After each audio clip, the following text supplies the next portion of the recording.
Salam, mən Asiman Əliyeva, Dövlət Dərziçilik Akademiyası 4-cü kurs tələbəsiyəm. Yüksəliş müsabiqəsinin tələbə mentorluq proqramında mentor olmuşam və hazırda yüksəliş müsabiqəsinin işçi qrupunda testlər və insan resursları üzrə kiçik mütəxəssis olaraq çalışıram. Mentorun karyera planlaması və şəxsi inkişafımızla bağlı verdiyi göstərişlərin şəxsi inkişafıma çox qatqısı olduğunu düşünürəm.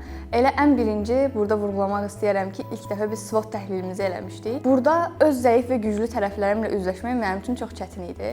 Amma düşünürəm ki, elə inkişafda ondan sonra başladı. SWOT təhlildə öz güclü və zəif tərəflərimizlə üzləşmək məncə çox böyük şok effekti yaratmışdı. Çox sevdiyim bir söz var, deyir ki, biz nəyə fokuslansaq o böyüyür. Ona görə də zəif tərəflərimizə deyil, güclü xüsusiyyətlərimizə, bacardığımız şeylərə fokuslansaq, bu məncə daha keyfiyyətli nəticəyə gətirib çıxarır. Mənim üçün ən yadda qalan təlim Kəbirə xanımın təlimi idi. Bu emosional zəka ilə bağlı idi.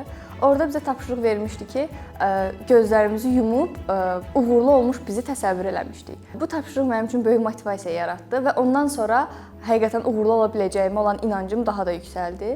Hələ tələbə mentorluq proqramının infosessiyasında akademiyada mən auditoriyada qalxıb mentorlara sual vermək istəyirdim. Auditoriya çox böyük idi və çoxluğu görmək məndə başqa cür bir həyəcan yaradırdı. O gün üzərindən bir il keçib və mən həqiqətən fərqi hiss eləyirəm.